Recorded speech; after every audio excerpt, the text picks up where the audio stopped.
and the co-director, Olga Laburda, and MBB steering committee. I'm happy that you've joined us this afternoon for what I'm sure is the first of two fantastic talks by Professor Gallistel. The talk will be followed by a commentary by John Listman, who is the Zalman Abraham Kext Chair in Neuroscience and Professor of Biology at Brandeis University. I would like to remind everyone that tomorrow's talk will be in a different venue. It will be in Yenching Auditorium in the Yenching Library at 2 Divinity Avenue. So please show up there rather than here. As many of you may know, MBB is a university-wide effort to probe the relationships between neurobiological descriptions and explanations of mind and behavior and those that come from other disciplines. The MBB Distinguished Lecture Series embodies the broad spirit of the initiative. Over the course of 2 afternoons and 2 lectures, we invite our distinguished lecturers to engage provocatively with themes that cross traditional disciplinary boundaries among the mind, brain, and behavioral sciences. Past MBB Distinguished Lecturers have included Jean-Pierre Changeux, Antonio Damasio, Kay Redfield Jameson, Noam Chomsky, Nicholas Humphrey, William Newsom, Martha McClintock, Stanislas Dehaene, Daniel Kahneman, Daniel Dennett, Michael Gazzaniga, Patricia Krull, and Uthran Chris Frith. For more than 2 decades, MBB has been inviting luminaries to come to Harvard to offer these wonderful lectures. And this year, we're very pleased that you could join us as we keep the tradition going. I mentioned luminaries, but I also mentioned, I should have said, scientists and scholars who make a mark and who take rather provocative positions. And I'm sure that this evening we're going to have such a provocative position stand. Now I would like to invite Professor Elizabeth Spelke to come up and introduce the 2013-14 Distinguished Lecturer, Liz Spelke.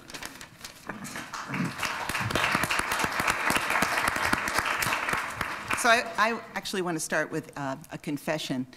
First of all, I can't call him the Distinguished Lecturer or Professor Gallistel. I'm going to have to call him Randy. I've known Randy Gallistel for close on 40 years now. I know some of his books so well, having assigned them as required reading in practically every graduate course I've taught since you've written and published them, Randy, that I could probably recite good portions of some of them by heart. And yet, I found it extremely difficult in thinking about this introduction to think about what I ought to be saying about Randy, to present him all to you. Now, I could have just taken the easy way out and told you about how his studies at Stanford and Yale, and then professorships at Penn and UCLA and Rutgers, and his directorship of the Center for Cognitive Science at Rutgers, and his many, many honors and awards and 6 books and so forth. And if I did all of that, I think none of it would convey what I would really like to get across about this person who has had such a signal impact on our field. To cut to the bottom line, I think that Randy embodies, better than any other living scientist, the vision and the ambition and the promise of this program in mind, brain, and behavior. A vision that says we can understand the mind and brain, but we're only going to understand them if we look at them together. We ask how they're functioning together. And if we ask that question by bringing to bear an almost unimaginably broad array of disciplines, from mathematics and computer science through psychology and the other cognitive sciences, through not only neuroscience, but more broadly in biology, that all of these disciplines have methods and insights that can help, that we can use to triangulate in on a better understanding of the mind and brain. And what's more, this isn't just a vision that Randy writes about. This vision has translated into a set of premises that have guided all of the research that he's done all this time. So how do I convey all that to you without, first of all, he could convey it so much better than I can. Second, it would clearly cut really seriously into his time if I tried to do this in any kind of responsible way. So in thinking about this problem, I asked myself, what would Randy do? Now, Randy's a fantastic writer and a fantastic teacher. And one of the things he's really good at doing, one of the things he's argued for, is respecting our history and going back to the beginning of an idea to convey most clearly how that idea then manifests itself over time and to help us understand how that idea is working itself out today. So I thought about how could I take this historical perspective with Randy, and I thought maybe a way to do it would be to go back to 1979 when I came to Penn, brand new assistant professor, fresh out of graduate school in psychology. And I met Randy, who looked about 22, but he couldn't actually have been because he was already a full professor, recently promoted to full professor at Penn. And he proceeded to astonish me in a zillion different ways with the research he was doing. And I want to give you just 3 examples, 3 encounters with Randy and examples of research he was doing then that have influenced my thinking profoundly ever since. So the first is he was engaged in research with Rochelle Gelman that culminated in a book the following year, 1978, called The Child's Understanding of Number. Now, as a good graduate student in developmental psychology, I thought such a book would have to begin with children who were somewhere between the ages of 5 and 7 because everybody knew that younger children didn't have any understanding of number. But this was a book that turned that field on its head. It was focused on research on much younger children. It used methods that come more from ethology and behavioral biology than from the sorts of experimental child psychology that were being done then, which involved giving children tasks that an older kid, asking questions that an older kid could give the right answer to and a younger kid wouldn't. What Randy and Rochelle did instead was to observe children as they first started to use number words and engage in number-relevant actions, much as an evolutionary biologist might, look for systematicity in their behavior, and then do the cognitive development equivalent of field experiments where you go in and perturb the situation in systematic ways to see how the children respond to those perturbations.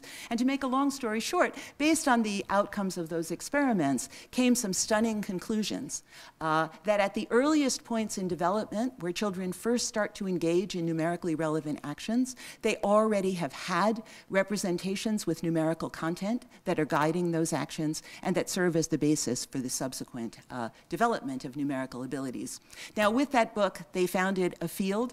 I think it's fair to say that within the study of cognitive development, this is the flagship success story for progress. It's the first topic that many of us would cite as an area in which we've really learned things. We're continuing to learn things. There are questions that are still open in that field, but I think there's broad consensus on 2 points. When Gallistel and Gelman and Gallistel said that the youngest children have representations with numerical content, they were right. And 2, that this entire field has built on the foundations that they created in those years. I better be quicker with these next 2. Okay. The second encounter came from a talk that he gave on his own research, because despite having written this foundational book, he didn't actually have a lab for studying cognitive development. He had a lab for studying animal behavior and motivation, and he had some stunningly beautiful new and important ways of looking at animal behavior. This in the wake of long tradition of behaviorist and associationist analyses of animal learning and behavior and motivation that Randy knew inside and out. I was particularly struck by 2 things. One, a book he wrote on called The Organization of Action, in which he argued, he drew on fields from computer science and what would soon be called cognitive science to argue that action depends on planning, that's hierarchically structured. I think it's a book that in many ways foreshadows current developments in that field. But also an absolutely gorgeous line of research that he conducted looking at motivation. And Randy treated motivation not as some hypothetical variable that you use to predict an animal's behavior, but rather as a real process occurring in a real system in the brain. A motivational state was a state of the brain. And what's more, Randy argued that we can learn something about those brain states by doing behavioral experiments, and in particular, by doing experiments of the sort that people in vision and other areas of perception had been doing for a while to learn basic things about how neurons absorb light, for example, before you were able to look at neurons directly. He did these gorgeous psychophysical experiments where he would take a situation where a rat, by pushing a lever, could deliver to itself stimulation to the brain. And he could, and simply by asking, under what conditions will the rat press, what was it, more frequently or for longer periods of time, as you vary the intensity of the pulses that you give them and the temporal relations between them, he was able to deduce 14 different properties of the nervous system without ever going inside and looking at it. It's a tour de force paper, Psych Review 1981, I think, somewhere around there. Beautiful paper, bringing psychophysics away from taking psychophysics from the study of vision and perception and bringing it to the study of central motivational states and, by extension, central cognitive states of other kinds. Okay, the last thing I want to talk about is a personal encounter with Randy. I won't be citing any papers on this one, not directly anyway. And it happened in the early 1980s when a graduate student, Barbara Landau, came to Penn. She was working primarily with Lila Gleitman on studies of language in a blind child. I, meanwhile, was working on infants' perception of partly hidden objects and finding some evidence that infants could infer what the unseen parts of an object could look like under some circumstances. So Barbara came to me and she said, you know, I think that this blind child might be able to infer new paths between objects, something about what the layout of space might be like, you know, inferring new paths between objects. So we designed a set of experiments to look at that, and then we wrote a draft of a paper. And Barbara, it was either Barbara or I gave it to Randy to read.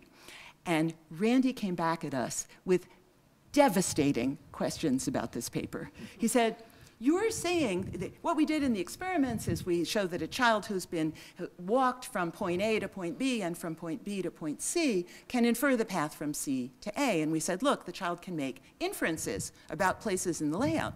And what Randy said to us is, what do you mean a child can make inferences? Inferences require premises. What are the child's premises? What is the domain that you're studying here? And then when we looked kind of clueless and helpless, he said, the domain is geometry, and the possible premises are many, because there's many different kinds of geometry out there, and many different geometric properties that the child could be constructing and relying on in making these inferences. So from this emerged a reading course, which started with us reading works in the history of mathematics and also just basic textbooks in Euclidean and non-Euclidean geometry, different kinds of metric geometries, involving also Ken Cheng. Landau, Cheng, Randy, and I all continue to work in this area to this day. For me, it started in that seminar and started with the hard and really fun questions of what kinds of geometrical concepts seem to be reasonable hypotheses for the child or an animal to be using. And then the even harder question, how can we craft experiments that could distinguish claims about the nature of this geometrical representation? And one reason why I wanted to bring it up, I don't see Mahadvan here. Are you here? No? Okay, too bad. We're still working on this. Today, I have an MBB faculty research grant with Mahadvan from Applied Mathematics and Computer Science on just this question. We're still going at it, Randy. I think all of us have made a lot of progress over the years, but when you ask questions, they're very fruitful, and we tend to keep going on them. Okay, so that was all I wanted to say about Randy in the past. What's Randy like today? Well, I think he's a good example of how studying the past can tell us something about the present. He's shown remarkable constancy in his commitment to this interdisciplinary enterprise that's going to lead us to a better understanding of the mind and the brain. And if anything, over the years, he's just gotten broader. I only looked at what he's been doing for the last year. And over that time, he's developed an automatic behavioral screen that can be used by people with genomics labs to look for, to find animals that have basic defects in basic representations of space or time or number. He's used that screen to do some studies that have come up with some interesting mutants that seem to have either enhanced or diminished abilities to represent temporal intervals, but not abilities of other kinds. Despite the fact that his book, The Organization of Learning, is still, I think, extremely up to date and worth continue to assign to students, he's continuing to publish new papers on topics of pre-linguistic and non-linguistic cognition. He had a book in 2009 that I think will be the basis of his talk today. And for tomorrow, he has a new line of work that he just published a paper on that uses, again, psychophysical methods, I think as beautiful as the ones he was using in those self-stimulation studies of motivation all of those years ago. But now to look at a very important contemporary topic with human subjects on how we assess probabilities of events, and I think that's going to be the topic of his talk tomorrow. Now, I looked at that paper and immediately thought, whoa, the approach that he's laying out here looks really new to me. But he, ever the historian, found a paper from 1964, exactly one, right? Paper that had done this before, okay? So I can't say that last thing. I can only say, welcome to MBB, Randy. I'm so glad you're here.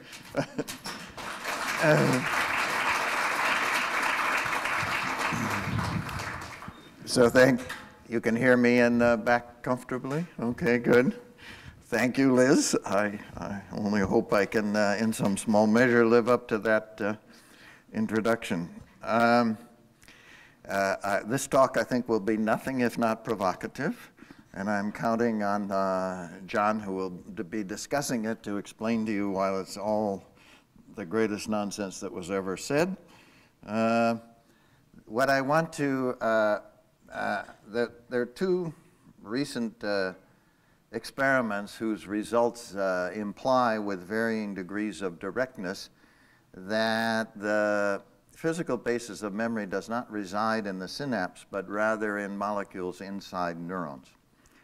And if this is true, then I will argue, then the computational machinery must largely, not exclusively, but largely lie within neurons themselves, because memory and computation are intimately linked. It's to try to explain that link that the book that Liz alluded to is devoted to, trying to explain why memory is so central to computation. So the hypothesis that I'm going to be arguing for is, as I just said, that many of the brain's computations are done by molecular level machinery, molecular level structures that are inside the neurons, rather than, as is generally imagined, by circuit level structure. And I'm going to be arguing that we should take this idea with some degree of seriousness because, first of all, and this is another major thrust of this book that Liz so kindly alluded to, the synaptic theory of memory is a conceptual and empirical failure. Now there's a controversial assertion which I hope to defend. Secondly, because the known biological structures specialized for information storage are molecules. And thirdly, because molecular information storage and computation is many orders of magnitude more spatially compact and more energy efficient than is the same computations carried out using neural circuits. And finally, since many people's first reaction is that these molecular processes inside neurons couldn't possibly be fast enough, I will remind them of the facts of vision. So let me begin with the two recent results. I've decided only to explain one of them. In a previous version of this talk, I tried to do both, and I think that was too much. So I'll be talking about very recent results, as yet unpublished. I have their permission to talk about them. from the Germund Hessel laboratory in Lund. And these results are under review. If I had more time, I would talk about almost equally exciting and interesting results from the laboratory of my colleague at Rutgers, John McCann. But those are already published, so you can just remember that name, McCann, and you can check them out in Science. So let me begin by, as Liz said, I always start with what we know from the behavior. As far as I'm concerned, the challenge to neuroscience is to explain what we know from the behavioral data. And something we've known for 100 years from the behavioral data is that when you subject an animal to a simple associative learning experiment, and I have in mind here Pavlov's experiments, which I assume virtually all of you are familiar with from New Yorker cartoons, if nothing else. In Pavlov's famous experiments, he rang a bell, and then some short while after ringing the bell, he offered the dog food. And when he did that several times in a row, he observed that eventually the bell itself elicited the salivation that originally only the food had elicited. So I try to avoid jargon, but I'll probably slip into it. So just a warning, the bell is the CS, otherwise called the conditioned stimulus, and the food is the US, the unconditioned stimulus. From a broader scientific perspective, what this experiment is about is the animals are learning the temporal predictive relationships in their environment. The CS is the predictor, and the US is what is predicted. So Pavlov already knew that in his experiment, the dog did not simply salivate. In introductory psychology, the only thing you're told is that the dog salivates in response to the bell. But Pavlov already knew that the dog doesn't simply salivate, it salivates at the right time. If you wait for 2 minutes between the ringing of the bell and the offer of the food, the dog does not begin drooling at the mouth within seconds after the ringing of the bell. The dog only begins to drool after a minute or so. If, on the other hand, you wait only 10 seconds, then the dog begins to drool within a few seconds. So Pavlov already knew, and it's very clear there in his published work, that the dog drools at the right time.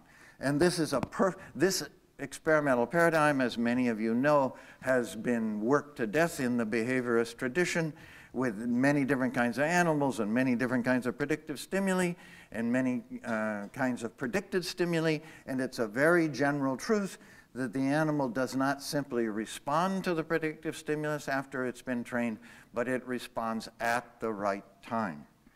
So this implies that one of the things the animal extracts from this experience is the duration of the interval between the onset of the predictive stimulus and the onset of the predicted stimulus. And so, of course, the answer is there's two obvious neuroscience questions. Where is this information stored in the nervous system? This is an enduring property of the animal after it's been trained. And secondly, how is it stored in the nervous system? So there's a very almost universally accepted answer to the first question. The usual answer is it's stored in the synapses, in changes in synapses. There is much less of an answer to the second question. I'm counting on John to give you whatever he takes to be the standard answer to the second question, which is how. So if I'm told that the duration of an interval is stored in a change in synaptic conductance, being the peculiar sort of person I am, I naturally want to know, well, how is it stored in a change in synaptic conductance? I mean, what's the rule? There must be some mapping from the duration of the interval to a pattern of changes in the synapse. Tell me what that rule is so that I could, if I could read the pattern of synapses, I would know what the interval was, right? And to that question, as far as I know, there is no consensus answer. I've been baiting my neuroscience colleagues with this question for more than 20 years now. And because I cannot usually elicit an answer, I offer a couple of them myself. I won't offer them here because I want to hear what John's answer is. But the question is an extremely sharply and well-posed question. How do you store a number in a synapse? And to that, there is no very clear answer. So what I'm going to now present is the evidence that the answer to that question does not lie in the synapse, as has been universally assumed, but must lie inside the neurons themselves, which means, presumably, that it lies at the molecular level. And for this, I realize this is a substantial part of this audience is cognitive science audience, and a certain amount of neuroscience detail is unavoidable. You have to know a little bit about the cerebellum. So this is a cross-section of the cerebellum, and that you need to understand this to understand the Heslow experiment, the experiment from the Heslow lab that I'm going to be telling you about.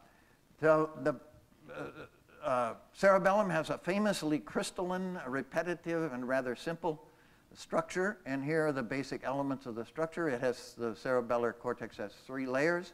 At the bottom layer are the granule cells, which are the smallest neuronal cells in the nervous system. They give rise to a single axon. Each cell gives rise to a single axon that comes up, and when it reaches the top level of the cortex, it branches into a T and to form the parallel fiber system, called this because these fibers run parallel to the folds of the cerebellar cortex, and there are thousands and thousands of these parallel fiber systems. In computer science terms, this is a huge data bus, if ever there was one. And straddling that data bus, as any computer scientist would do, is one of the largest neurons in the nervous system, the Purkinje cell. The Purkinje cell is this enormous cell that has this enormous dendritic tree. Okay? But it's basically a two-dimensional cell. It's all flattened out. This huge dendritic tree is just flattened out, basically. And the parallel fibers come through these dendrites.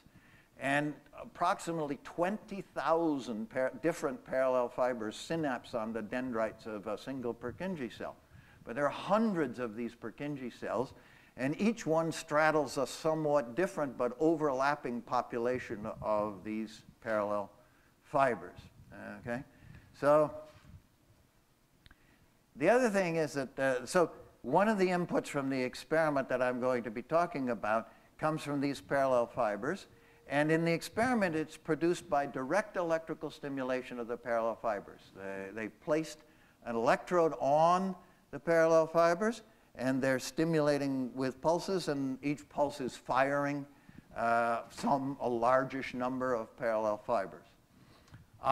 They've got a recording electrode that's recording what the Purkinje cell is doing in response to this monosynaptic input from the stimulated parallel fibers. And the second input to a Purkinje cell is a single fiber. Each Purkinje cell gets one and only one climbing fiber that arises from the olivary nucleus here.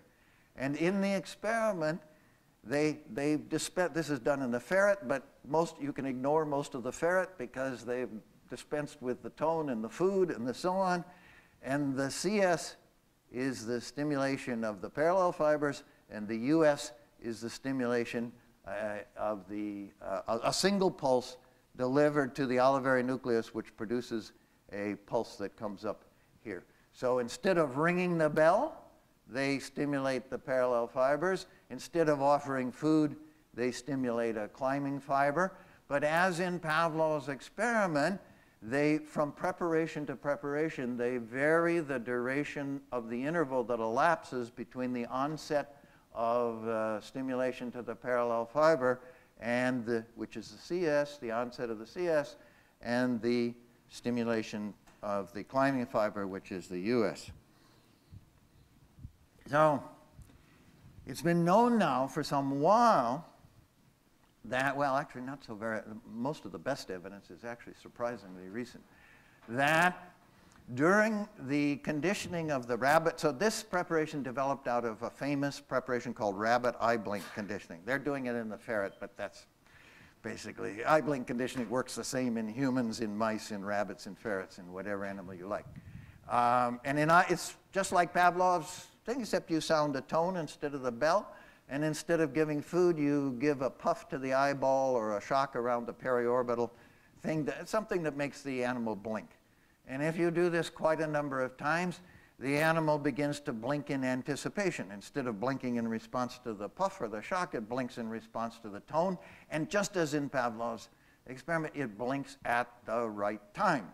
So if you have a 200 millisecond delay between the onset of the tone that warns and the shock to the thing, then the rabbit blinks in such a way that the eye is closed at the end of 200 milliseconds, which is just when you'd like it to be closed if you think you're about to get a puff.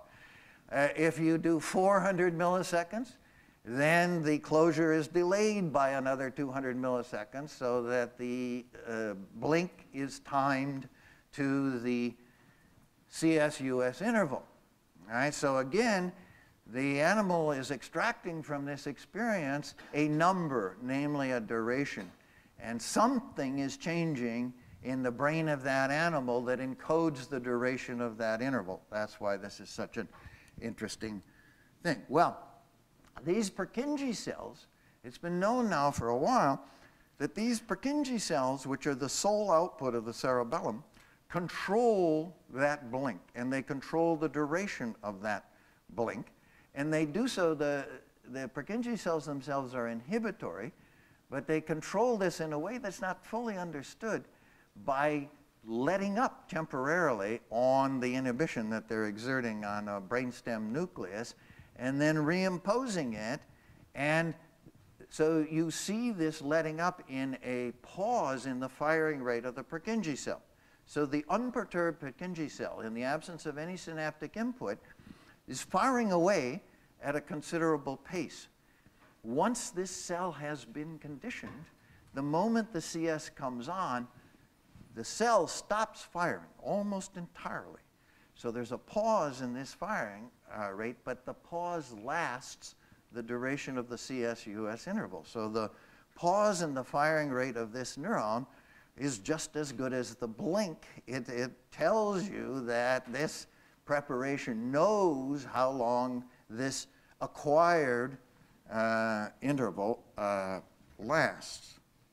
And the pause has been directly demonstrated to control the latency of the blink. That's this one here. So now we come to the Johansson et al.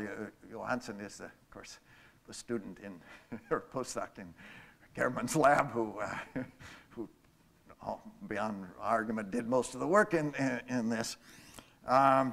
So in this experiment, as I've already told you, the CS is the direct artificial stimulation of the parallel fibers with a train of pulses lasting 800 milliseconds. The numbers here are of some importance, so I want to stress them, right? With 10 milliseconds between each pulse. Right? So you're firing these parallel fibers to the thing every 10 milliseconds, right? For 800 milliseconds, almost a second. And then in different preparations, they deliver at some latency after the onset of this artificial stimulation to the parallel fibers, they deliver a pulse to the olivary nucleus. In one preparation, they would deliver the pulse after 150 milliseconds. Okay? In another preparation, they deliver it after 200 milliseconds. In a third preparation, they deliver it after 300 milliseconds. And they do this over and over again. It takes many trials for both the ferret and the Purkinje cell to learn this. Why it takes many trials, God only knows. But it's a fact. Been known for a very long time. Okay, so notice that the stimulation, this is a slightly unusual feature of this of the way they do this classic experiment. The CS stimulation continues, is 800 milliseconds long, but the US comes to 150, 200, 300 after the onset of the CS, right? So the stimulation of the input to the Purkinje cell persists for at least 500 milliseconds after the US has been delivered. So what does the naive, untrained Purkinje cell do when you begin stimulating the parallel fiber input to that cell? Well, the synapse between the parallel fibers and the Purkinje cell is glutaminergic. For the neuroscientists in the audience, they would say, it's an excitatory synapse. So what would you expect? Well, you would expect that this cell would increase its firing in response to this excitatory input, and that's exactly what you see in the naive Purkinje cell. You turn on this stimulating train, and this cell, which is already firing spontaneously at a considerable rate, now fires even more rapidly in response to this excitatory drive that you're presenting. And it continues to do so without any evident signs of adaptation throughout the entire 800 milliseconds. And when you stop stimulating, there's an abrupt, very brief, but almost total inhibitory pause. What that's about, I'm not sure. But it stops firing for 20, 30 milliseconds, and then it resumes. So that's what the naive cell does. So now you train it, right, with this way I've just described.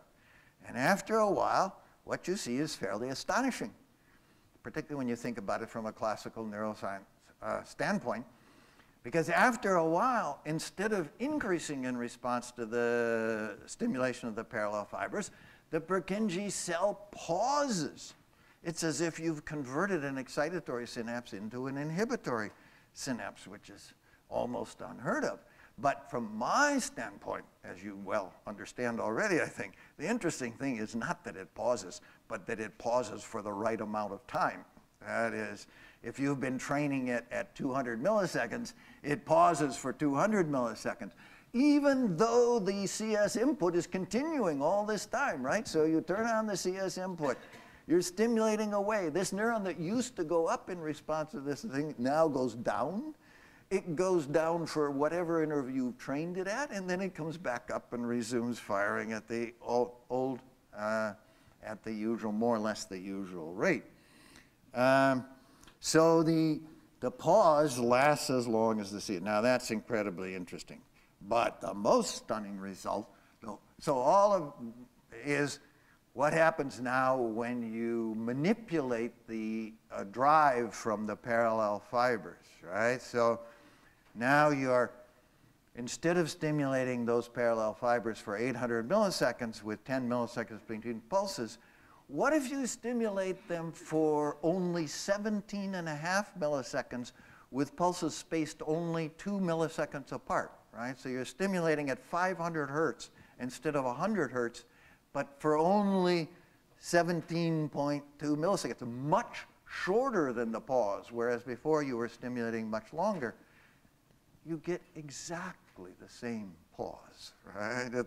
You can't tell from looking at the behavior of the Purkinje cell whether it's just been stimulated by that input or by an 800 millisecond drive. And of course they manipulate, I'm just giving you the extreme values. They basically, the output of the Purkinje cell is independent of the parameters of the input signal, the stimulation that is driving monosynaptically, right? Not through some complicated circuit, but that is directly driving the Purkinje cell. So why is this fascinating? Well, I want to make sure, this is the most important thing to, you've got to understand the logic, how a neuroscientist thinks about this preparation, right? So stripped to its essence, here's what we're looking at. We're looking at the input to a neuron. Here are the synapses. Here's the neuron that we're recording from, right? We train this system, and we see that somewhere in this radically simplified system is the stored information that we're interested in. Something has changed in this preparation that encodes the duration of the CS-US interval. Now, the usual story is that this is in synapses. But the traditional story about what a synapse does is that a synapse simply modulates the input. It either amplifies it, right? When you change the weight or conductance on a synapse, you change the amount of excitatory effect, or you either increase or decrease the amount of excitatory effect from that synapse. Am I wrong, John? Okay, right? Which means that the output on the other side of this is a joint function of the signal coming into the synapse and these purely amplificatory properties of the synapse, right? So there's nothing there that would explain this pause that lasts the right amount of time, right? So if it isn't here, where is it? Well, what else have we got here? Well, we've got whatever inside that neuron. Well, what's in that side of that neuron? Well, go to your molecular biology class and ask them what's inside that neuron. The answer is a hell of a lot. I'll be saying a little more about that now. But that's the basic logic, okay? That's why I'm so excited by this. I think, as you can, I hope is clear, I think this experiment is totally revolutionary. I think it will change neuroscience over the years beyond recognition. So, now, into the part of the argument that comes from the book here, right? So, the synaptic theory, this suggests that we've been looking in the wrong place for memory all these years. Now, those are fighting words if ever there were, right? I'm saying to the whole neuroscience community that works on the neurobiology of memory, you know, you've been barking up the wrong tree. There isn't any raccoon up that tree. You got to go over to a completely different part of the forest and look for what you've been looking for. All right? So this, I hope, is at least fulfills the requirement to be provocative. So I've thought this, of course I love this, because I've thought we were barking up the wrong tree for 3 decades, right? And I've been arguing that with absolutely zero effect on the neuroscience community for all these decades. And that's because the synaptic story of memory is first and foremost a conceptual failure. And I've alluded to the nature of the conceptual failure already. Memory is a mechanism that carries information forward in time until such time as it is needed. Memory performs exactly the same function in the temporal domain that the action potential performs in the spatial domain. The action potential carries information from one place in the nervous system to another place in the nervous system where that information may be needed. A memory mechanism carries information from one moment in time to later moments in time where that same information is needed. So the fundamental, any claim that X is the basis of memory, the very first thing it has to explain is how do you store information if X is the basis of memory, how do you store information in X? Since you can't carry information if you can't store it. Right? And that's the question that the neuroscientific story about memory has been flunking for more than a century. You will not find that question raised in any neuroscience textbook. It's as Liz said, it's just not on the neuroscience agenda. But it's the question about memory. It has to carry it forward in time, and it has to make the information accessible to computation. That is, the memory mechanism has to not only carry the information, it has to have the property that the system can say, okay, now I want it back. Right? I gave you that information, your job was to hold it, and now I want it back. So there has to be a story about how you get it back. How can it be carried, and how can you get it back? And that's what I mean by accessible to computation. So it's not only a conceptual failure, it's an empirical failure. That is, the literature to show that this is the basis of a memory is, by my lights at least, what it shows is that this is very unlikely to be the basis of memory. So many of you know that the story about synaptic change these days boils down to LTP and LTD, long-term potentiation and long-term depression. So these are phenomena that you can see at synapses, and as the name suggests, they constitute enduring, I'm going to put that in scare quotes because we'll see enduring has many constructions, changes in the amplification characteristics of a synapse. LTD is you suppress the amplification characteristics of the long-term depression, you suppress. Long-term potentiation, you enhance the amplification characteristics of a synapse. And this phenomenon there are tens of thousands of papers investigating this.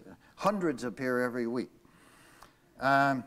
So you can ask, well, do the properties of LTT and LTB line up with the properties, back to Liz, you've got to look at the behavior first. We've been doing these behavioral experiments now for 100 years. We've learned a few things, and you would hope that our story about the physical basis of memory actually explained at least some of what we know about the properties of associative learning.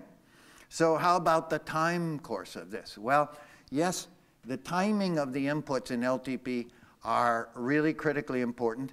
They're critically important at the 1 millisecond level. That is, if you change the timing of the spike inputs here by as little as 5 milliseconds, you can change from LTP to LTD.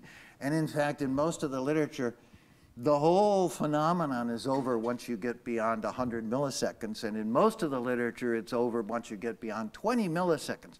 So the time frame in which we're working at the physiological level is measured in milliseconds. The time frame that time frame has no consequences whatsoever at the behavioral level, right? There are no behavioral experiment I know of that shows any measurable behavioral effect for variations within that time frame. I'm not talking about the auditory system, right? Okay, of course there is in the auditory system. I'm talking about learning and memory, all right? So, in fact, there is a critical interval in LTP and LTD. That is, it really matters whether the stimulation comes at 10 milliseconds or 20 milliseconds, and so on. And this appears to be independent of how often the stimulation is delivered in these preparations. This isn't at all true at the behavioral level. Contrary to what you may have been taught in introductory psychology, there is no critical interval in associative learning. There is no magic window of association. The development of a conditioned response depends upon the ratio between the CS-US interval and the US-US interval, which makes perfect information theoretic sense. And one of the consequences of this is that the more widely you separate the trials in the behavioral level, the fewer trials you need to produce the change in behavior. The exact opposite is true for LTP and LTD. The more widely you separate the stimulation trials you deliver to this preparation, the fewer such trials you need in order to get the phenomenon. Now we're back to enduring. What exactly do we understand by enduring? Well, when you condition the rabbit to blink at the right time, you can put that rabbit away for a year and come back and challenge him later, and the rabbit remembers what the interval was, right? Whereas LTD and LTB are usually gone in hours, and under very favorable circumstances, some people claim that they stay around for days. So again, this does not look like a promising match to the behavioral phenomenon. And finally, perhaps, another important fact is, of course, when you put the rabbit away, well, with the rabbit conditioning, you can, of course, extinguish them. That is, you can stop pairing the tone with the shock, and after a while, the animal stops responding to the tone because it no longer predicts the shock. Right? But if you now reinstate it, if you say, okay, we wiped that out, now let's do it again, you discover that the animal now learns much more rapidly than it did the first time. So something never went away when you extinguished it, right? Some memory of this experience is there because the phenomenon comes back much more rapidly when you recondition the animal. Now again, you can do the same thing with LTP and LTD, but what you see is that it doesn't come back any more rapidly than it did the first time. And of course, finally, as I've stressed, the conditioning of all of these at the behavioral level depends upon the animals learning the interval. So if you're going to have a story about the conditioning, it has to include a story about how the interval is encoded in the physical change. But there's not any suggestion that I'm aware of in the literature, John may correct me, that LTT or LTP can encode the duration of an interval. Okay, so we got to get beyond Hebb. And we've got to get beyond Sherrington here, right?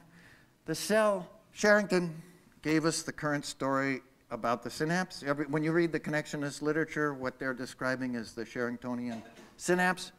Sherrington wrote his famous book, the first edition of it, in 1906. The cell, and therefore the neuron, is a much more complicated entity than Sherrington and his contemporaries imagined. We know, as Sherrington did not, that every neuron, every cell contains elaborate information processing machinery implemented at the molecular level. You have to remember, in Sherrington's day, they were still arguing about whether molecules existed, right? Let alone the idea that molecules were these huge little machines that had 10 different working parts was, you know, if you'd proposed that in Sherrington's day, they'd have just thrown you out of the academy for utter nonsense. So our idea of what goes on inside a neuron has changed beyond recognition since Sherrington's day. But if you look at most of the neuromodeling literature, not all of it, but most of it, in particular almost all of the connectionist literature, their model of the neuron is just Sherrington's model. The only functionally relevant properties of a neuron in most of this modeling is that it has the same properties as a capacitor and a diode in parallel, right? It does a running average of its inputs, and it has a nonlinear threshold on the output. End of story.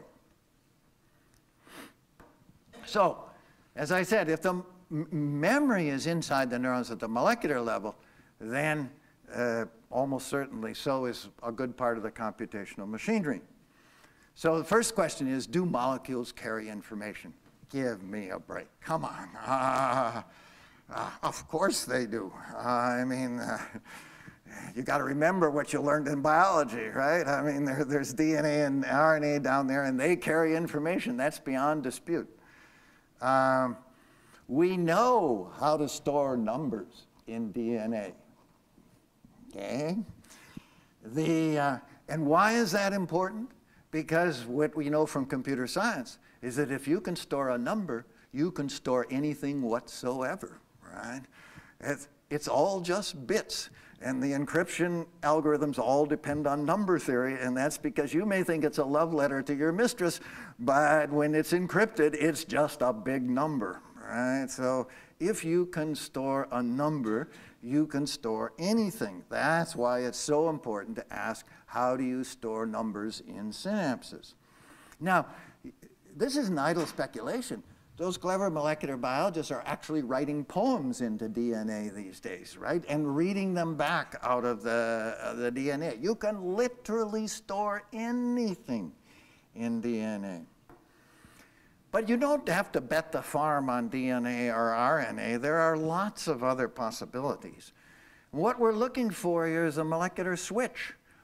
Do we know that there are other molecular switches? Well, yes, we do. Rhodopsin, for example, is in the, I'm not proposing that there's rhodopsin in the cortex, but I look at the properties of rhodopsin. Rhodopsin is a isomer, it's a switch, it's like a jackknife. Has its closed position and it has its open position. Like a jackknife, it doesn't function in one position, the closed position, and it does function in the open position. Because it's in the open position, it's an enzyme, right? So it's a readable switch. What many people don't know is that it's a thermodynamically stable switch in both configurations. That is, if you don't do something, it's just like a jackknife. It'll stay in whatever configuration you put it in, more or less indefinitely, right? So it's a fabulous memory mechanism, as any engineer would tell you. There are many other possibilities, right? Methylation is another form of producing, changing the functional properties of a molecule in an enduring way. So is phosphorylation, right? And I'm sure I haven't exhausted the possibilities. The take-home message is that any thermodynamically stable, biochemically active molecule is a potential candidate to store information, and there are lots of candidates. So how much information could you store inside a neuron in this way, right? Well, there are 3 billion nucleotides in human DNA. 98% of them are non-coding. That is, we don't know what they're doing there, right?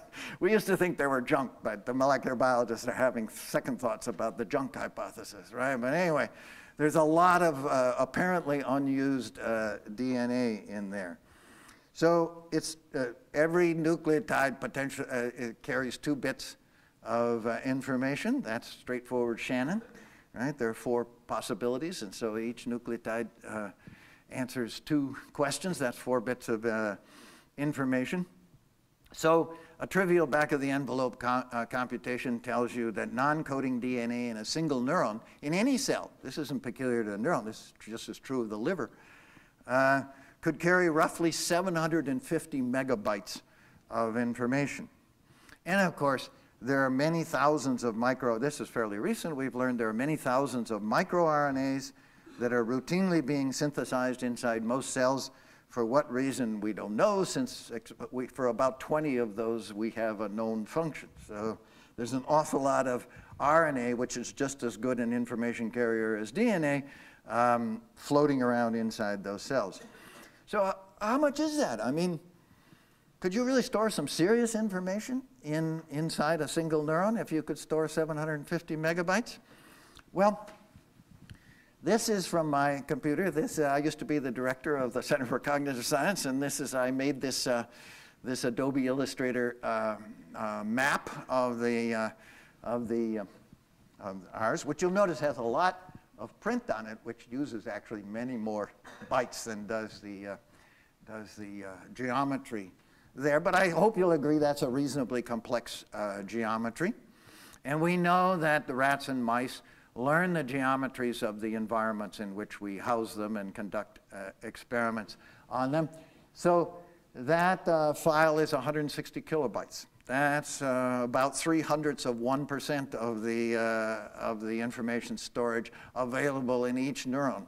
That means every neuron in the hippocampus could store a complete map of the animal's environment, and it wouldn't begin to use up the available information storage capacity in that neuron.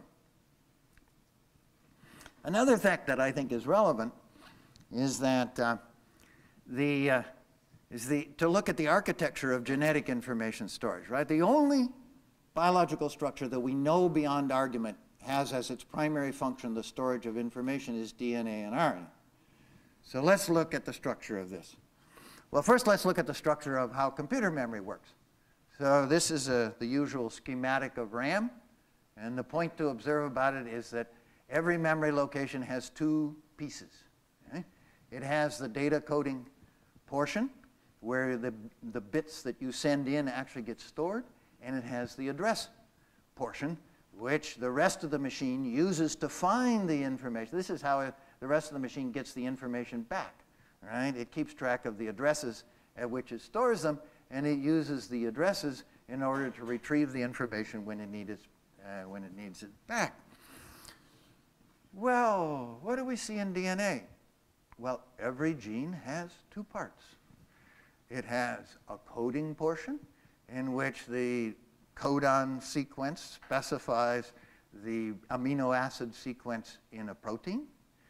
That's what everybody learns. If you take the more advanced course in biology, you learn that every gene also has one or more promoters and repressors, which is a non-coding part of the same DNA molecule, which is the address by which the cell retrieves the information that is stored in the coding portion, because the promoters and repressors are the part of the DNA molecule to which transcription factors bind to control the reading of the coding portion of a gene. So you have the same two-part structure in DNA that you have in RAM.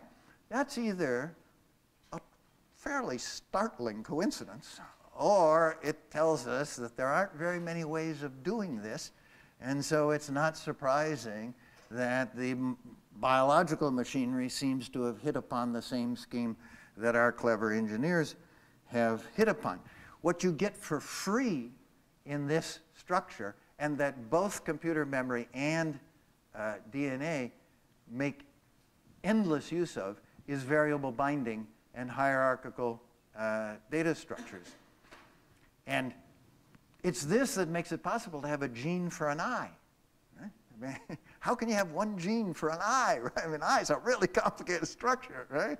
Well, because the gene for the eye is basically just like a computer, it's like a function in MATLAB. It's just a name. And it just accesses the information about how to execute that function. Because the protein that's coded for in the gene for the eye doesn't appear anywhere in the eye. So what is it? It's an address. It's a transcription factor, right? It binds to other parts of the genome, most of which also encode transcription factors. And you have to keep going down quite a ways in this system, this hierarchical data structure, before you get to the bottom levels where you actually have genes that code for the bricks that actually appear in the structure of the eye. And it's exactly the same story in a computer memory. If you ask, how do computer memories store these unbelievably complex things that we know they store, they make use of the same architecture. So molecules for sure can store information. Do molecules compute? Now, of course, again, we know this. This may be a little more obscure part of molecular biology, but I would hope that many of the younger members of the audience at least know perfectly well this. Right? So the basic elements of computation are the so-called logic gates. And there are very few of them. Right? There's a proof in computer science that one of them, the NAND gate, all by itself is all you need to build a modern computer in principle. But the usual list is the AND gate, the NAND gate, the OR gate, the XOR, the exclusive OR gate, and NOT. Right? Those are your basic logic functions. If you can implement those physically, then you can build any kind of computer that we know how to build. Are these implemented at the molecular level in cells? Well, yes, they are, because I already told you about these transcription factors, and transcription factors dimerize. That is, you can have two different transcription factors that will temporarily stick together to make an even more complicated molecule than the individual ones themselves, and the dimer very often has functional properties that the constituents of the dimer lack. Is that clear? So in particular, there are dimers that bind to the promoters of genes where neither of the constituents binds to the promoters. What is this, folks? This is an AND gate, right? There are dimers that bind to the repressor. The repressor is something that is the equivalent of the NOT, right? It says don't translate that. So if you have a dimer that binds to a repressor of a gene, but neither constituent binds to that repressor, that's a NAND gate. Is everybody clear about this? If you have a this is very common to have two transcription factors, both of which will bind to the same promoter. That's an OR gate. If they both bind to the same promoter, but the dimer doesn't, that's an exclusive OR gate. And of course, when a transcription factor binds to a repressor, that implements the NOT operation. So, how efficient would computation be if it were carried out at the molecular level? Well, I'll run through this. But back in the 90s, Edelman started trying to use DNA for computations, just in a dish, not inside a cell. And he wasn't suggesting that this is what goes on in neurons. He was just, this was aimed at computer scientists saying, hey, look, guys and girls, we could do this at the molecular level. And it would be really cool if we did it at the molecular level, because the savings in volumes and energetics are mind-boggling. All right? So he ran a computation at the molecular level using then current molecular biology, and he calculated that each operation in this soup required the hydrolyzation of 1 ATP. So energy comes in units, ATP units basically in cells. You need energy, you've got to hydrolyze an ATP. So you have a quantal kind of energy supply in there. And that this, if you run it out, this is 2 times 10 to the 19th computer operations per joules, which, as he pointed out, is within 1 or 2 orders of magnitude of the theoretical limits that physicists think apply to how good in principle you could be at ordinary temperatures and pressures. I figured out, in response to a challenge from one of the engineers at MIT when I gave this talk there a few weeks ago, that it costs somewhere between 1 and 2 ATPs to add a nucleotide to a growing RNA molecule when you're synthesizing that RNA for transcription, right? You know, you have to read out the message into the RNA. So that's 2 bits. If you imagine each nucleotide you add stores 2 bits of information, that's 2 bits stored per ATP hydrolyzed, all right? And then how much room does all this take, right? Well, 1 turn of DNA contains 11 nucleotides. That's 22 bits in a volume of 11 cubic nanometers. Keep that in mind while we look at the contrasting story. Suppose you're doing this at the circuit level, all right? So now you're sending action potentials from one neuron to the next in the circuit level. This is the way virtually every model of neural computation out there involves circuit level architecture and sending action potentials along. So you might ask, well, gee, an action potential, you know, that's pretty expensive. What does that cost in energy? Well, remember, 1 nucleotide costs 1 or 2 ATPs, right? 1 action potential together with the release of transmitter substances that it produces takes 7 times 10 to the 8th ATPs just to rebuild the ion gradients after the action potential.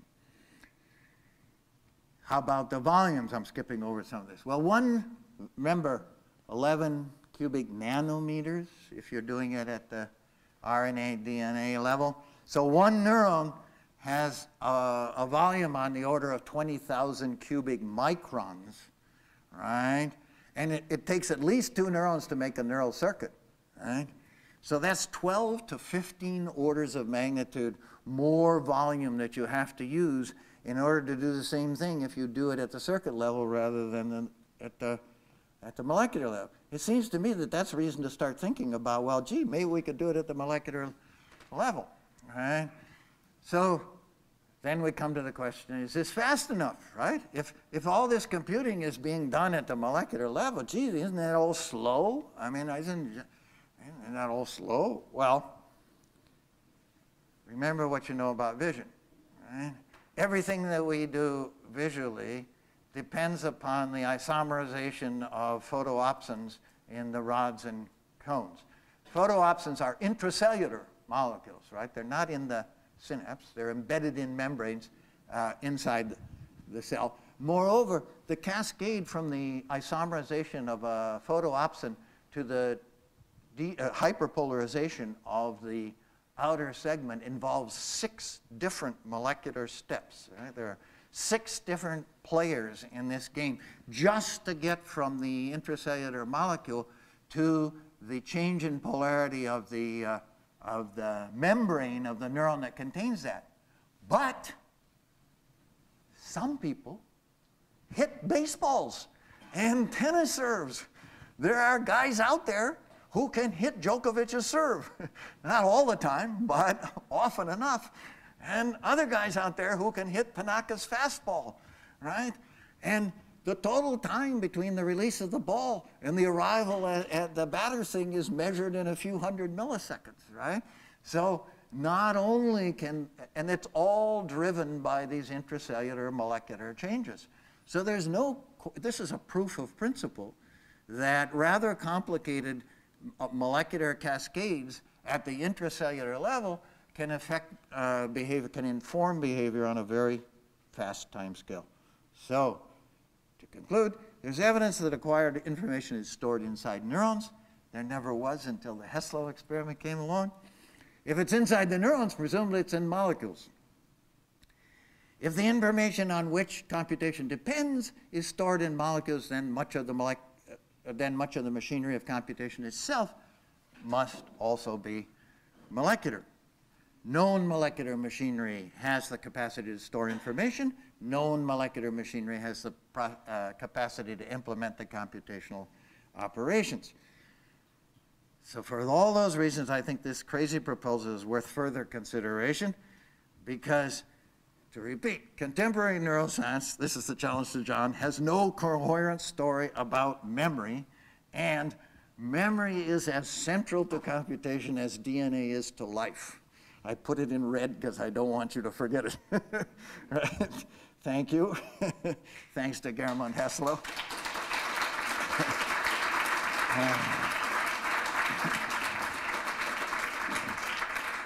Okay, John, now it's your turn. Okay. I'll bring up, you want me to bring up? Yeah, okay. Should be here on the open recent. Okay. Great. There you are. All right, so I'll try to be quick and be a defender of neuroscience and its mainstream. And let me say why it is that I want to be emphatic about this. I want to be emphatic about it because I think that we are right at the cusp of really understanding the brain. Many of you heard about the brain initiative. Why is there now a brain initiative? Because there are suddenly a host of new methods that are sufficiently powerful to really get at the fundamental questions linking mind and brain. So I think we have to ask whether the existing paradigms are good enough, whether they can be supported by experiment, or, as Randy suggests, that we really need to throw them out and dig much deeper. Now, one of the things that Randy said was that the standard concept of memory, the Hebbian synapse, the instantiation of that synaptic idea with LTP and LTD isn't an appropriate framework for proceeding. And one of the arguments that he gave was that the timing when you work at the level of the synapse is in the millisecond level, and yet, you know, in classical conditioning or just listening to this lecture, you'll be linking together ideas that happen seconds apart. And so there seems to be this mismatch. Now here I want to go into, again, this concept of the brain initiative. We have to think, about more complicated networks, and as a result of thinking about more complicated networks, the contradiction that Randy brings up goes away. So what do we mean by a more complicated network? Well, I just wanted to give this example here, stupid example really. Is a motor responsible for a car? Well, Randy would say, well, let's look at the rate of the motor, and let's look at how fast the car is going. And if you did that, you would find this complicated relationship as the person switches gear. In fact, there is no relationship between the rate of the motor turning and the rate of the car moving, and that's because there's an interface called a gearbox, which changes that relationship. And I think that you would not want to reject the idea that the motor is responsible for moving the car just because there isn't a monotonic relationship, and so too, Randy's idea that you should reject LTP and LTD as the basis of memory because there isn't a temporal match is misguided. So what is the complexity? Well, we don't necessarily know all the complexity. If we knew all the complexity, we wouldn't need the brain initiative. But there is an idea out there, which I very much like, which says that information is stored by a buffer, just like in a computer. You store information in a buffer, and then once you have it in a particular data format in the temporal buffer, then you can feed it into the hippocampus where you do LTP and LTD, but the timing relationships by virtue of the existence of the buffer are not the real-time relationships. And so once you understand that there's an interface between the external experience and the actual storage mechanism, this contradiction that Randy points to goes away. So we need to learn more about buffers, and we need to learn how buffers feed into the structures where LTP and LTD occurs, and when we understand that, the timing issues that Randy uses to speak against LTP and LTD, those issues go away. So then,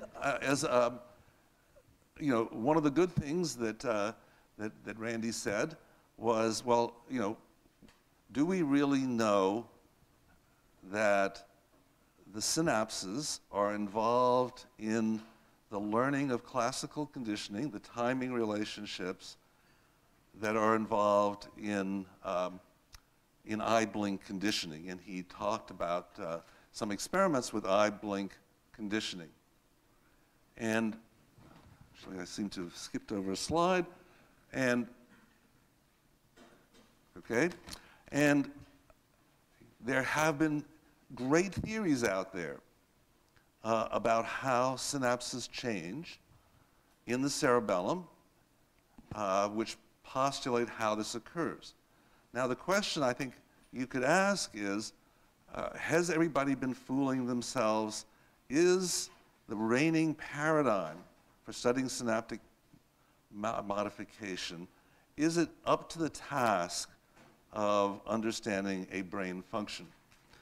And it is true that the reigning paradigm in the cerebellum has fallen because there was a phenomenon called LTD, and this is kind of the plot of LTD. The synaptic strength is stable. You give this parallel fiber, climbing fiber conjunction that Randy talked about, and now, over time, the synapse gets weaker. That's LTD. And so everybody said, okay, this is how learning occurs in the cerebellum. And finally, people did the right experiment. They found several different mutations that blocked LTD. Here are the three ones that blocked. Then they looked to see what happened to the actual behavior when LTD was blocked. the classic theory would predict that now the animal could no longer be classically conditioned, but when you looked at the eye blink data, it was totally normal. And therefore, this theory of synaptic modification is responsible for cerebellar learning is in the junk heap. This is great. We have eliminated a theory. But that does not mean that there won't be other synaptic theories that will replace it. And indeed, I just happen to have a good friend, Arthur Connor, who would jump up and down and say that Randy's simplified theory, remember when he showed you the parallel fiber synapse, he said, oh, onto the Purkinje cell, oh, this is so simple, and therefore it couldn't work, but he just forgot that connecting the parallel fiber onto the Purkinje cell is a disynaptic pathway with an inhibitory cell. So there's going to be complexity, and maybe the next theory in the standard framework of neuroscience, not Randy's bizarre, crazy theory, will stand up to test.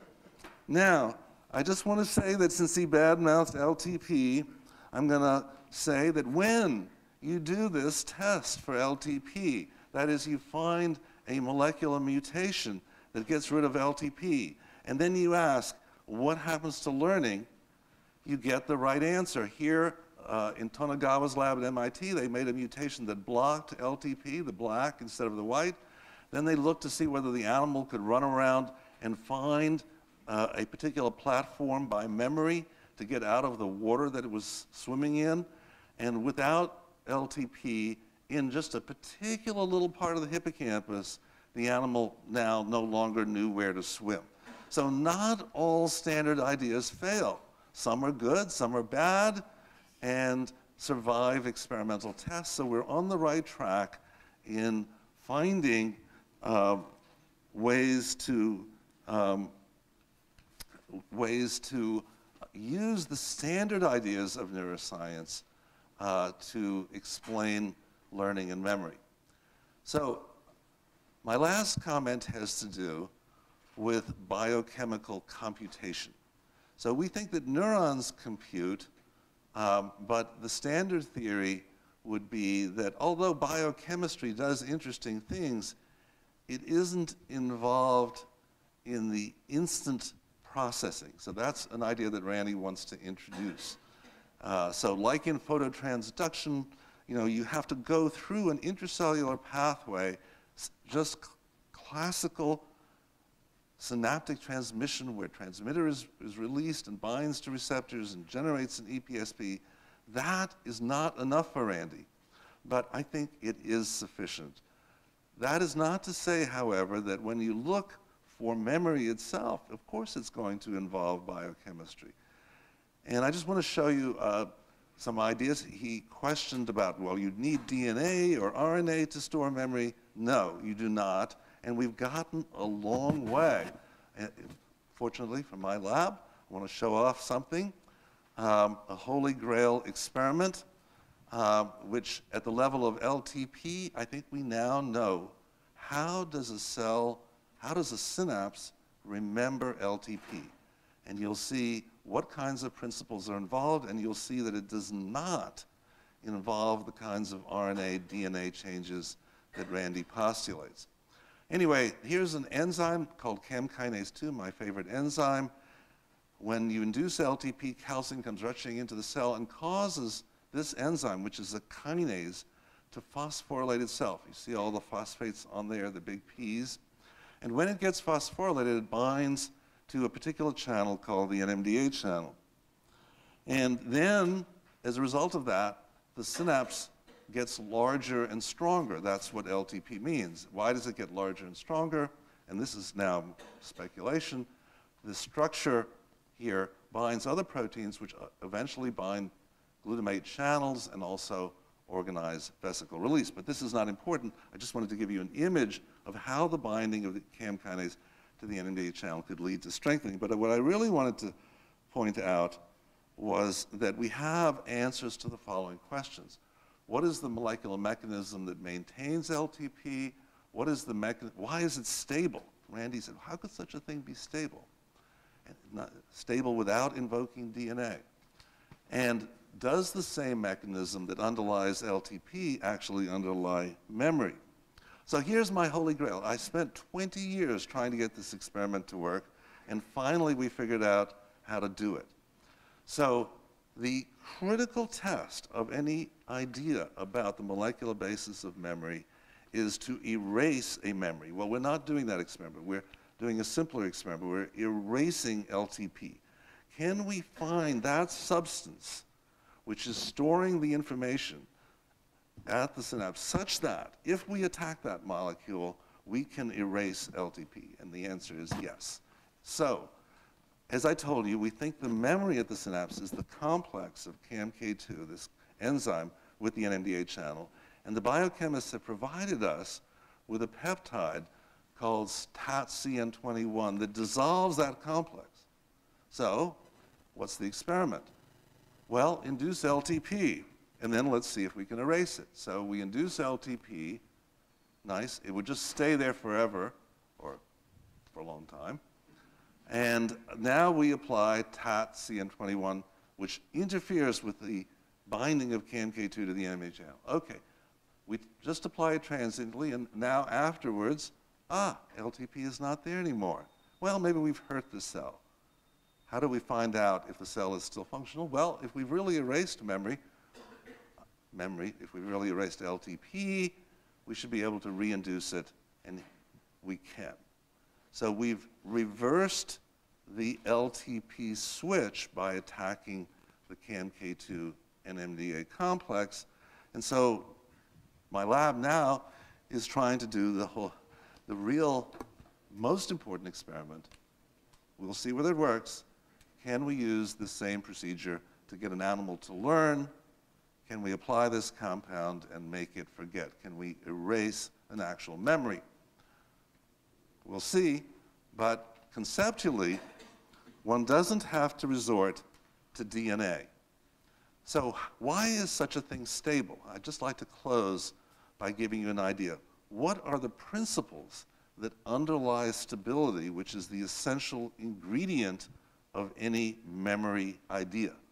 If you have a mechanism for memory, you've got to show it's stable, and it's non-trivial, because if you looked at the molecules at the synapse, some of those molecules presumably store memory, but every molecule you measure is gone within 2 days. Within 2 days, you have new molecules. So how can memory survive that process? And so here's a nice picture of how it would happen. So I told you that CAM kinase was an enzyme. It phosphorylates. What I didn't tell you is that it phosphorylates itself. And just recently, it has been shown that the way protein turnover occurs for this large enzyme, which has many subunits, you can sort of see the 6 subunits here, is that a subunit drops out. So this, remember, is a phosphorylated enzyme. So protein turnover occurs, but it doesn't occur for the whole enzyme, just a subunit drops out. Now we put in a newly synthesized subunit that's not phosphorylated. If that happened over and over, eventually this would be unphosphorylated and reset. But a CAM kinase molecule that is phosphorylated has the ability of phosphorylated subunits to phosphorylate its neighbors. And so when that happens, you restore the fully phosphorylated state. So now I think you can see that this system, this chemical system, has the property that Randy wanted, stability, and that it's a protein system that can do this. So although I think it's interesting to entertain the possibility that there could be information storage in microRNA, here we have a real system about which there's real data that can accomplish information storage in a way that is understandable from protein chemistry. So thank you all, and whatever.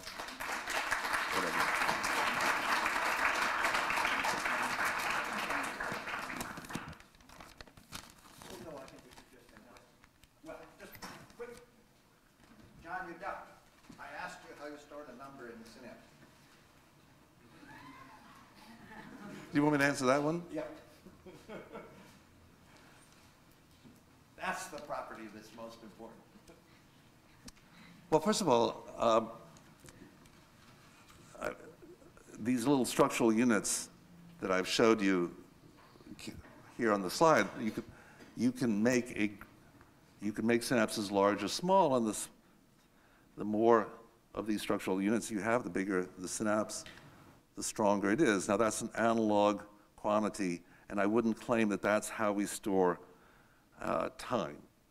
But I think that you were a little bit unfair, to the cerebellar literature, because, I mean, in a sense, what I think the classical model, like Mike Mauch's model, is that you can think of these tiny granule cells which give rise to the parallel fiber as kind of delay lines. So let's just take the simplest model, that you have a diversity of granule cells that have different delays.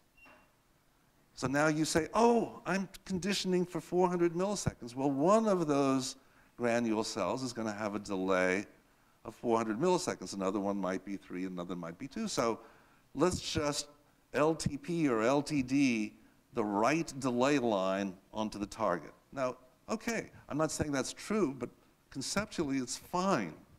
Except the Hesslow experiment blows that theory right out of the water. Well, okay, that's because the Hesslow theory, hasn't yet considered some of these other inhibitory pathways. I mean, I don't know the details, but conceptually... It certainly blows the granule, the parallel fiber story out of the water. So now you can transfer it to the basket cells or the stellate cells. Yes, you could.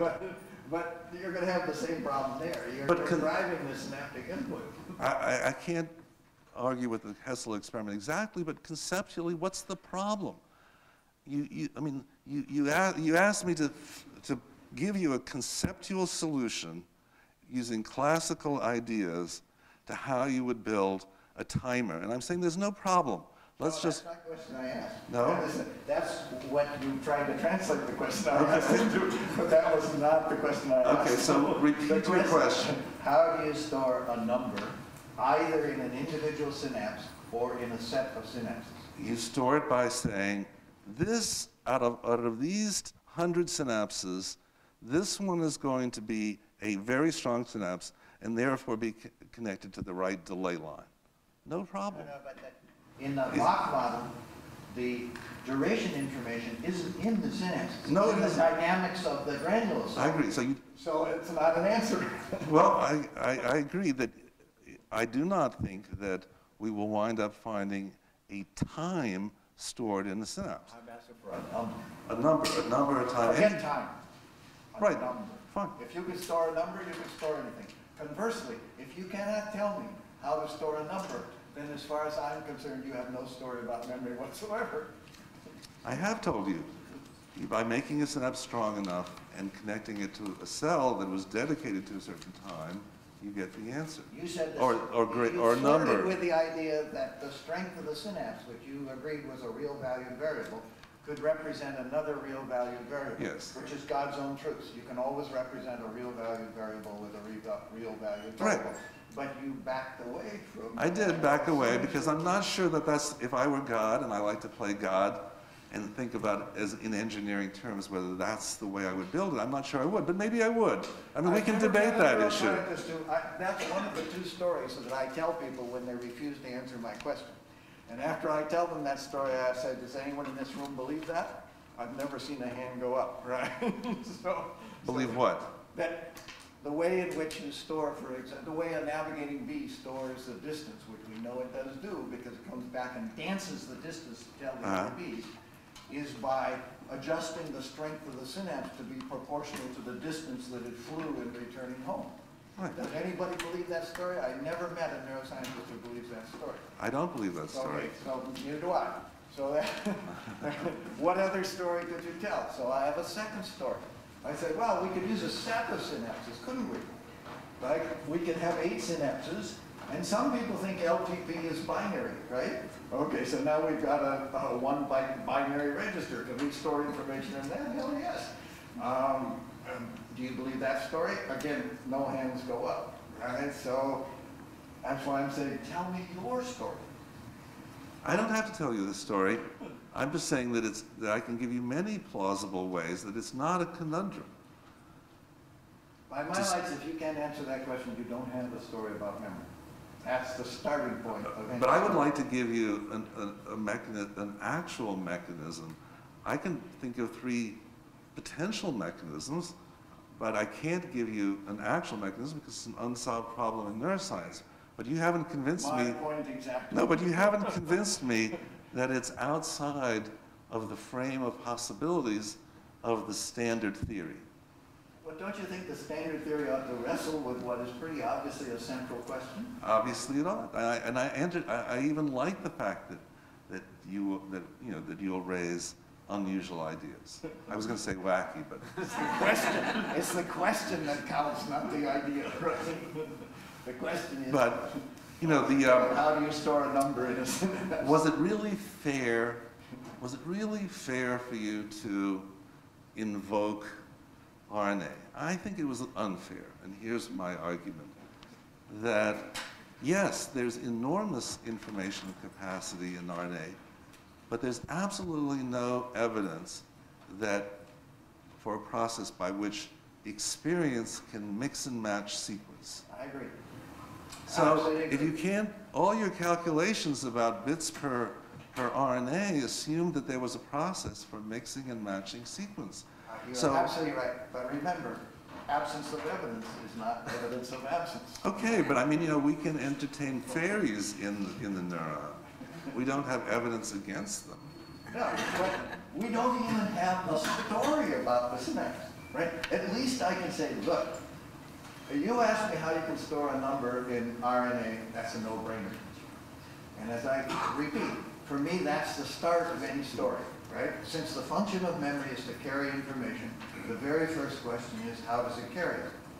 Any story about memory that refuses to even pose that question, as far as I'm concerned, isn't a story about memory. I don't know what it's a story about, but it's Okay, not but a story about memory. I can play your game. So let me play your game. And I really was interested in this at one point.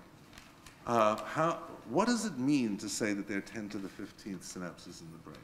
So is that a big number? Is that a little number? What is our experience?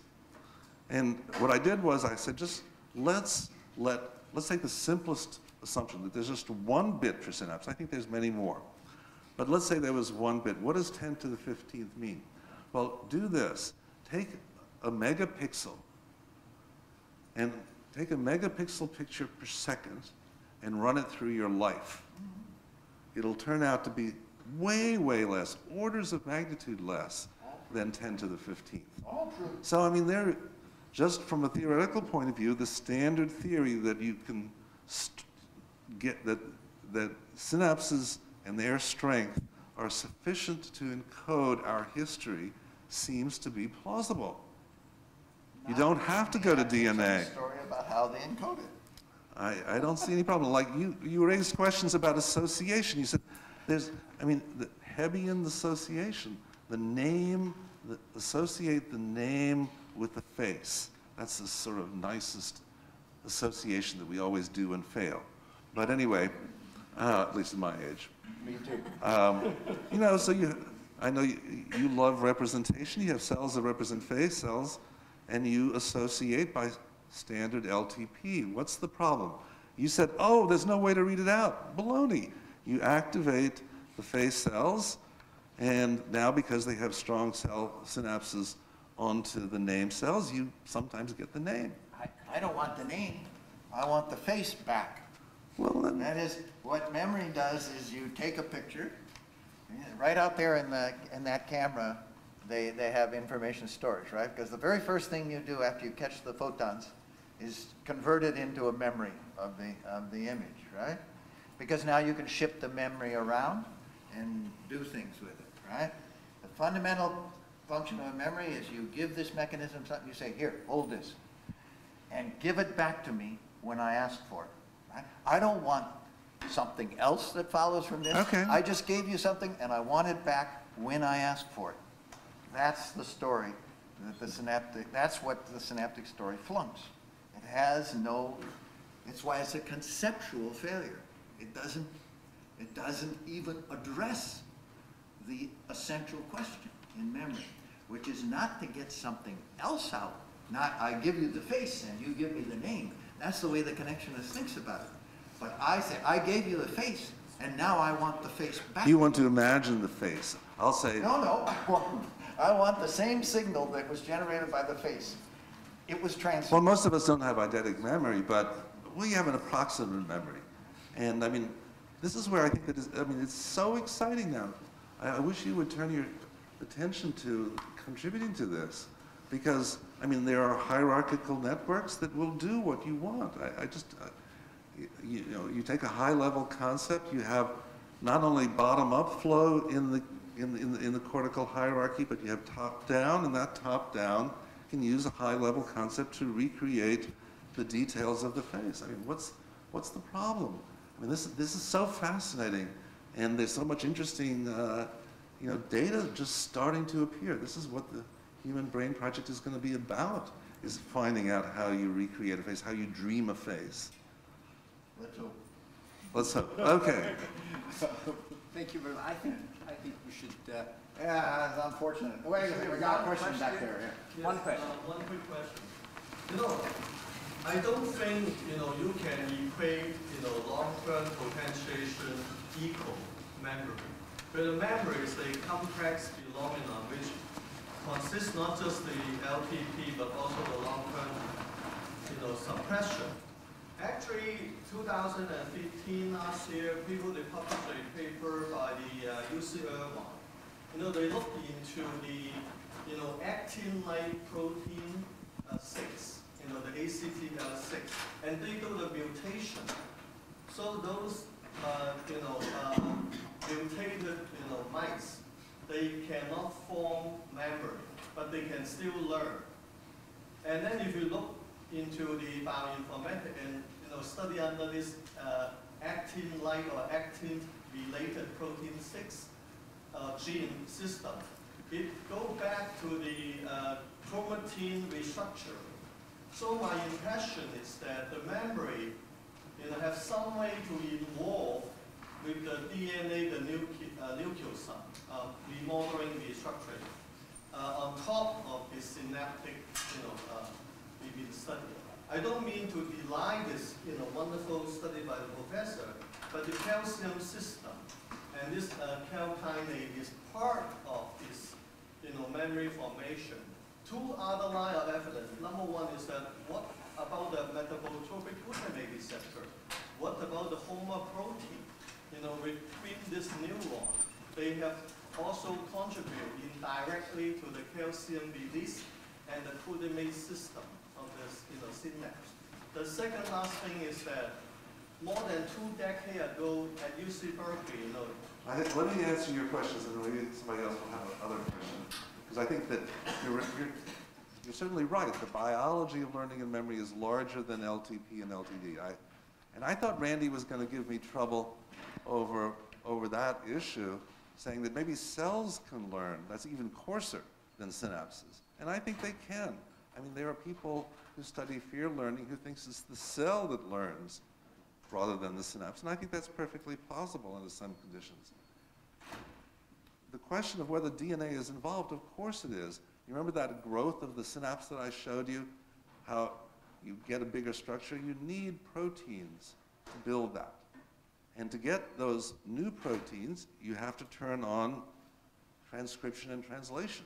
Which you can do through metabotropic. Which you can do. So yeah, all that complexity is going to be there, but you know, it is within the standard framework of what we considered the biochemical control of LTP and LTD.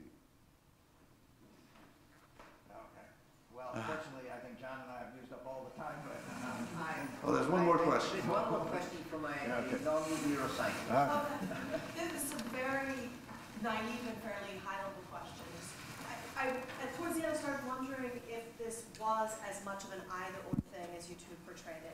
And particularly with respect to Randy, what occurred to me is that for any of this information to get out and interact with anything else, a boundary condition on it is going to have to affect the synapse, right? Because ultimately it's not happening just inside this neuron. It can know whatever the heck it's going to know, but it's only going to affect behavior if it gets out of there again. So I was wondering what kind of boundary conditions that would play on the molecular theory. Similarly, I guess I was confused because in your talk, right, you said that this was one, crazy, and two, that you were convinced that molecules could represent memory, but they couldn't be involved in computation. And I was trying to figure out how the heck it was that a molecule could be involved in remembering something, but wouldn't be involved in computation. Because again, to affect what was ever happening at the synapse, wasn't it going to at least have to be involved in computation of copying that information somewhere? So what was the principal distinction being made? No, your point is well taken. I probably shouldn't have said that GAM kinase in that model is not involved in computation. If you include reading out of a stored strength as computation, then let's say the biochemistry is involved in computation. But that's not a logic gate. And there are biochemical logic gates, but do you execute a logic gate as you are trying to hit the baseball? I don't think so. I do. Okay. I really believe in the computational theory of mind. Most remarkable lecture, and thank you for the discussion. Okay. Thank you. A reminder for tomorrow evening at 6 o'clock. Yes. The lecture will be at Yinchi.